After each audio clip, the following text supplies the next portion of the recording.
नगीना सांसद चंद्रशेखर आजाद पर उनके ex girlfriend doctor Rohini Ghavri ने कई सनसनीखेज आरोप लगाए।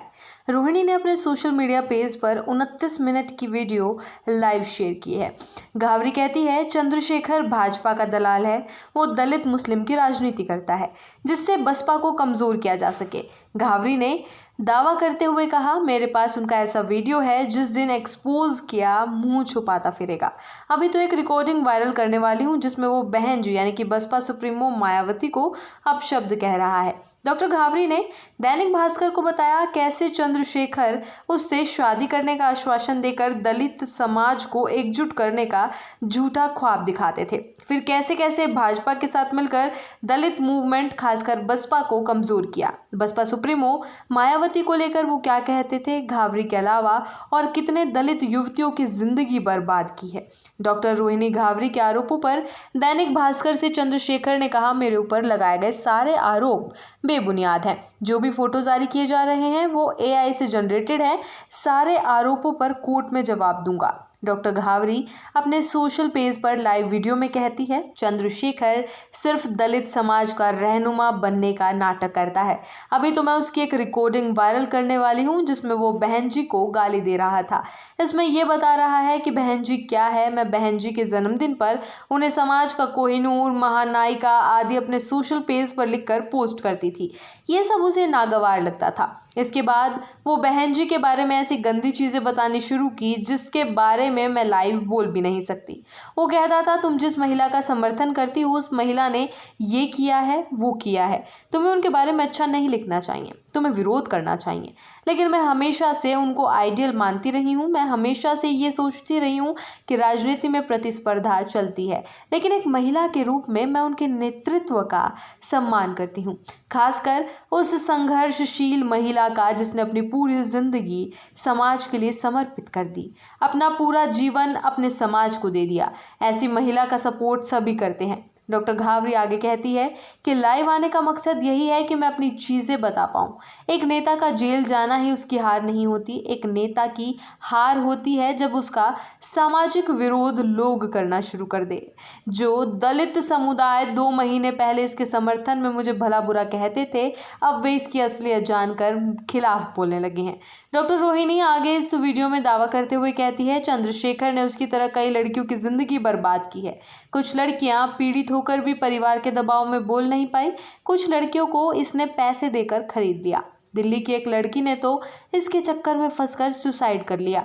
उसके पिता इसके खिलाफ कार्रवाई करने की हिम्मत नहीं जुटा पा रहे हैं। मेरे पास सहारनपुर की एक और लड़की की चैट है, वो भी इसका शिकार बन चुकी है। इसी तरह कई लड़कियों को इसने शादी करने का झांसा देकर उनकी भावनाओं से खेल चुका है। तभी 2020 में इसने चुपके से शादी की थी जिससे किसी को पता न चले, लेकिन ये ना तो मुझे खरीद पाया और ना ही डरा पाया। इसे लगा कि सांसद बन जाऊंगा तो रोहिणी को दबा दूंगा।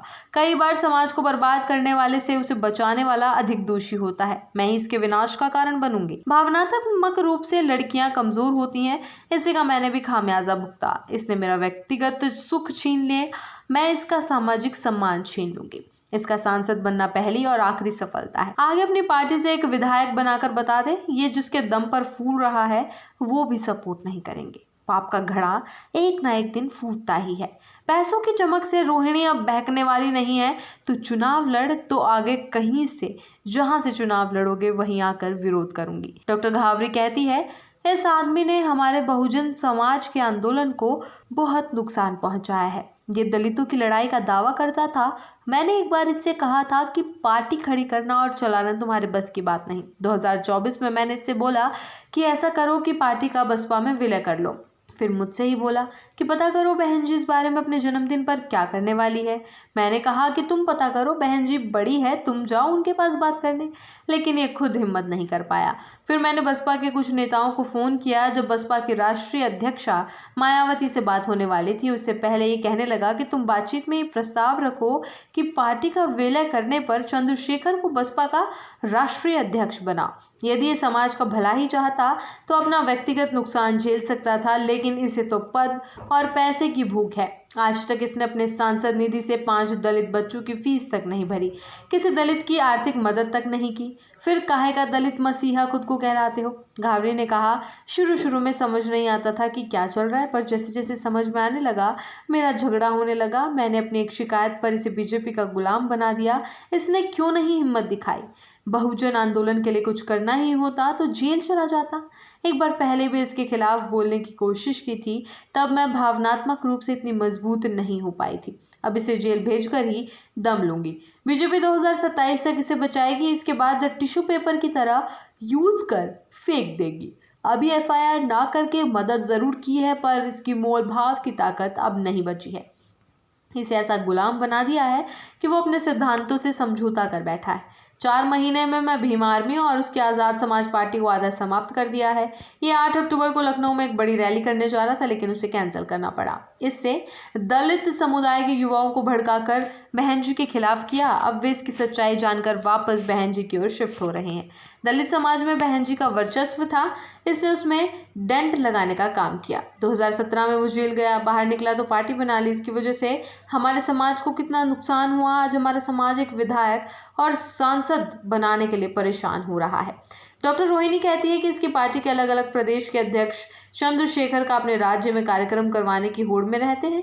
इसके पीछे का गणित समझाते हुए रोहिणी लाइव वीडियो में कहती है कि कार्यक्रम की आड़ में दलितों से चंदा एकत्रित किया जाता है। कार्यक्रम का खर्च 10 लाख होता है तो चंदा 40 से 50 लाख वसूला जाता है। मैं कहती हूँ कि तुम दलित मसीहा बनकर समाज को मूर्ख मत बनाओ। पैसा कमाना है तो नौकरी करो, बिजनेस करो, समाज का अहित मत करो। ये गृह मंत्री अमित शाह से मिलने किस महिला नेता के माध्यम से गया था, इसकी भी खबर है। इसका विरोध करने पर कहता था कि पार्टी को आगे बढ़ाने के लिए काशीराम और मायावती ने भी बीजेपी का सपोर्ट लिया था। हम कहते थे कि हम लोग बूंद बूंद से घड़ा भरेंगे, लेकिन समाज को धोखा नहीं देंगे। 2017 के सहारनपुर दंगे में इस पर एफआईआर और चार्जशीट भी दाखिल हुई थी, पर बीजेपी के सपोर्ट से इसे हाईकोर्ट से रिलीफ मिला। यदि बीजेपी की यूपी सरकार हाईकोर्ट में मजबूती से पक्ष रखती तो इसे रिलीफ नहीं मिलता। मेरी दिल्ली में की गई खुद की शिकायत में इतने स्ट्रोंग साक्ष्य सौंपे थे कि इस पर सीधे 376 की धारा लगेगी, पर इसे बचाया जा रहा है। 2027 के यूपी चुनाव में फायदा लेने के लिए बीजेपी इसे बचा रही है। मैं 1.5 महीने दिल्ली में सिर्फ एफआईआर लिखवाने के लिए रुकी रही, पर पुलिस ने कोई कार्रवाई नहीं की। इसी के बाद मैंने तय किया कि अब मैं इसका सामाजिक विरोध करूंगी। इसने जिस तरीके से मेरा सामाजिक सम्मान छीना, मेरे व्यक्तिगत जीवन का सुख छीना, मन की शांति छीनी, स्विट्जरलैंड जैसी खूबसूरत जगह पर रहकर भी मैं परेशान हूं, तो सोचो मेरे मेंटल हेल्थ को कितना टॉर्चर किया है।